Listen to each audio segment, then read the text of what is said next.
ایک رات دوسرے ہی کا 27 سورہ شب قدر پہ آتا ہے۔ میرے بھائیوں، اس آخری عشرے میں جتنا ہو سکے ہمیں جم کر اللہ تعالیٰ کی عبادت کرنی ہے۔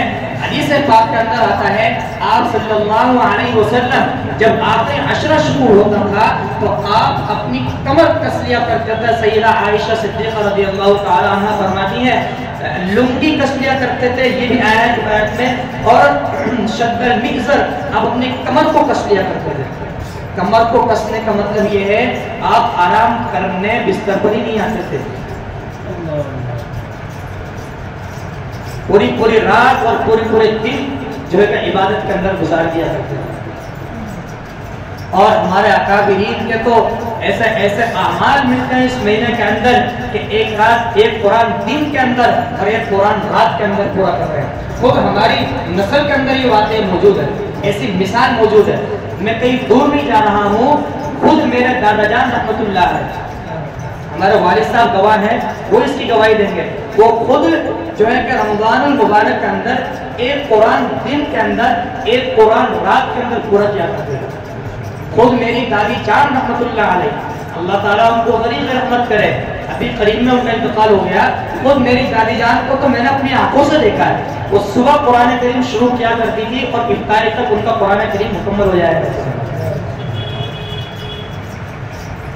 امام اعظم ابو حنیفہ رحمۃ اللہ علیہ جن کی ہم تقریر کرتے ہیں، امام صاحب رحمۃ اللہ علیہ مہینے کے اندر 60 قرآن کریم مکمل کیا کرتے تھے، ایک قرآن دن کے اندر اور ایک قرآن رات کے اندر، اور ایک قرآن جب تراویح میں پورا ہوا کرتا تھا کل ملا کر 61 قرآن کریم۔ امام شافعی رحمۃ اللہ علیہ کے بارے میں بھی یہ تو میرے بھائیوں یہ آخری ایام بہت قیمتی ہیں ہمارے لیے۔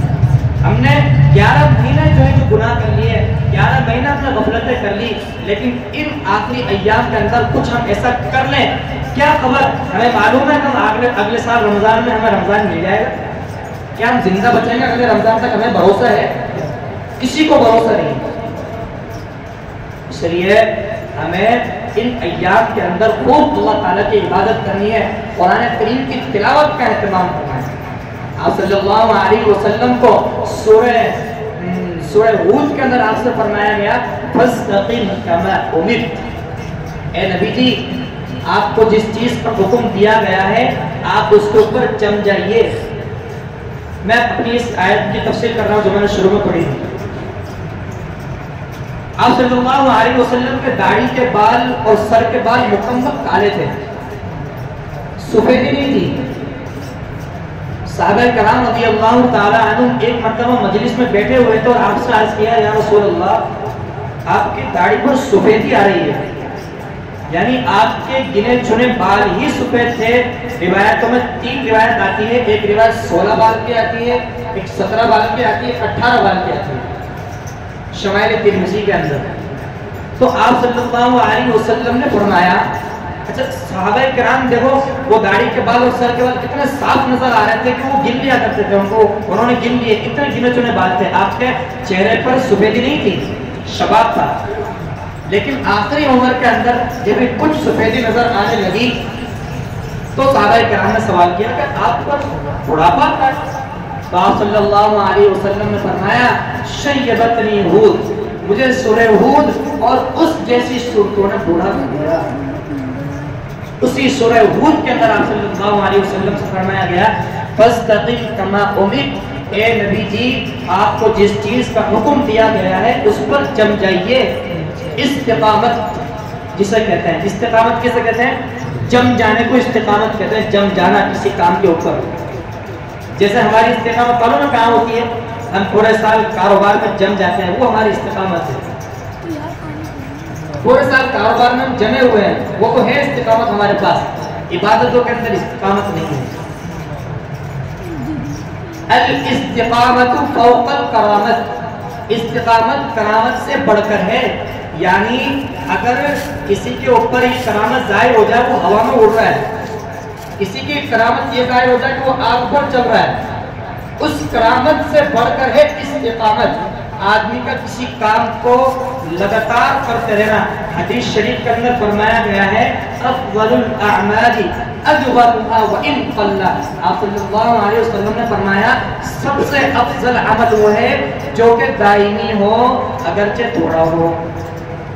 میں یہ بات اس لیے آپ سے عرض کر رہا ہوں, آپ سوچ رہے ہوں گے کہ یہ سب باتیں کیوں آ رہی ہے. میرے بھائیوں, میں اس لیے عرض کر رہا ہوں کہ رمضان, نمازیں صرف رمضان کے لیے نہیں آئی ہیں, قرآن کریم صرف رمضان کے لیے نہیں آیا ہے. ہم برساتی مینڈک بن چکے ہیں, استقامت نہیں ہے. موسم آیا تو قرآن لے کے بیٹھ گئے, موسم جائے گا تو قرآن کی سائڈ میں رکھ دیں گے, اور نمازیں بھی گنی چنی پڑھی جائیں گی. فجر میں کوئی نظر نہیں آئے گا, ابھی تو پورا پیچھے بھر جاتا ہے ماشاءاللہ, فجر میں سب پڑھنے آ رہے ہیں, رمضان کے بعد کوئی نظر نہیں آئے گا. ہم استقامت اختیار کریں, قرآن کریم کا 1 صفحہ 2 صفحہ روزانہ پڑھیں, لیکن پڑھیں ضرور. یہ قرآن کریم صرف رمضان کے لیے نہیں آیا. نمازیں ہم پڑھیں, لگاتار پڑھیں. رمضان ہمیں سبق کیا دے رہا ہے کہ ہم اس مہینے میں جس طرح پابندی کر رہے ہیں اس طرح پورے 11 مہینوں میں پابندی کریں. قرآن میں ایسا تو ہے نہیں کہ رمضان میں تم جو ہے کہ نمازیں کامل طور پر پڑھنا اور 11 مہینے تمہارے لیے نماز معاف ہے. یہ کہاں سے لکھا ہوا ہے بتائیے آپ. اس لیے ہاں آپ یہاں دیکھیے, رمضان کے اندر آدمی کاروبار میں تو لگا ہوا ہے اور کاروبار خوب دیر تک کرے گا رات میں. اس کا مطلب یہ تھوڑی ہوتا ہے کہ وہ رمضان کے بعد, رمضان کے علاوہ اس کا جو کاروبار ہے اس کو بند کر کے بیٹھ جائے گا. ایسا ہوتا ہے؟ رمضان میں کاروبار چل رہا ہے اور ابھی خوب زور و شور کے ساتھ چل رہا ہے, تو رمضان کے بعد وہ کاروبار بند کر کے سو جائے گا کہ نہیں رمضان چلا گیا اب کاروبار بند کر کے؟ ایسا ہوتا ہے؟ تو جس طرح آپ اپنے کاروباروں کو مسلسل جاری رکھتے ہیں, تو اسی طرح ہم اپنے نمازوں کو, اپنی تلاوتوں کو, اپنے قرآن کریم کو مسلسل جاری رکھیں. میرا آپ سے یہی آخر میں جو ہے کہ کہنا ہے, رمضان کے لیے نہیں آیا ہے صرف سب کچھ, ہمیں مسلسل پورے سال جو ہے کہ یہ کرنا ہے. اللہ تعالیٰ کیا فرما رہا ہے, اما خلقت الجن والانس الا لیعبدون, میں نے اپنے بندوں کو اپنی عبادت کے لیے پیدا کیا.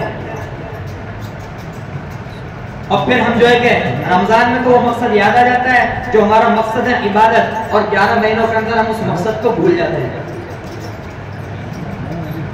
11 مہینے اس مقصد کو بھول جاتا ہے. تو اللہ تعالیٰ ہمیں اپنے مقصد کے اندر کامل طور پر, رمضان میں تو ہے ہی, رمضان کا علاوہ بھی پورے سال اس پر عمل کرنے کی توفیق عطا فرمائے. اور جو لیلۃ القدر پر میں نے روشنی ڈالی اس کے اوپر سبھی حضرات عمل کریں جو ہے کہ راتوں میں. اور یہ بھی ضروری نہیں کہ پوری رات ہی ہم جگیں, یہ بھی کوئی ضروری نہیں ہے. آپ جتنی حیثیت ہو, جتنی طاقت ہو, نوافل پڑھیں, قرآن پڑھیں, جب برداشت سے باہر ہو جائے تو سو جائیں گے آپ, پھر آپ کو سونا بھی عبادت میں لکھا جائے گا. اور آپ اٹھ کر تہجد پڑھنے, نماز پڑھنے, فجر کی جماعت سے سحری وری کر کے وہ آپ کی عبادت بھی شمار ہوگی. ہمارے مسلمانوں نے ایک جگنا یہ بھی شمار کر لیا کہ جگیں گے تو پوری رات جگیں گے, یہ بھی صحیح نہیں ہے. ہاں, اور جگنا کس کو شمار کر رکھا ہے کہ باہر ہوٹلوں پہ جگتے ہیں, جا کر باہر محفل بازیاں کرتے ہیں, محفلیں لگاتے ہیں, دیگیں چڑھاتے ہیں, اس کو جگنا شمار کر رکھا ہے. حدیث شریف کے اندر آیا ہے بہت سارے جگنے والے ایسے ہیں, من قام لیلۃ نہیں, دوسری روایت ہے ربا, بہت سارے رات گزارنے والے ایسے ہیں کہ ان کو رات گزارنے کے سوا کچھ بھی حاصل نہیں ہوتا. یعنی صرف رات کو گزار لی انہوں نے, لیکن رات گزارنے کی عبادت نہیں کی. اور بہت سے روزہ رکھنے والے ایسے ہوتے ہیں کہ ان کو بھوکا پیاسا رہنے کے سوا کچھ حاصل نہیں ہوتا, یعنی صرف بھوکے پیاسے ہی رہے. ہاتھوں سے انہوں نے غلط کام بھی کیے, زبان سے غیبتیں بھی کری, آنکھوں سے غلط بھی دیکھا, سب کچھ ہو رہا ہے. تو اس لیے ہم کوشش کریں اپنے آپ کو اس وعید سے ہم بچائیں. اللہ تعالیٰ ہمیں کہنے سننے سے زیادہ عمل کرنے کی توفیق عطا فرمائے, اور جتنی ہمارے اندر استطاعت ہو, طاقت ہو, ضرور ہم جو ہے کہ اللہ تعالیٰ ہمیں عبادت کرنے کی توفیق عطا فرمائے. وآخر دعوانا الحمدللہ.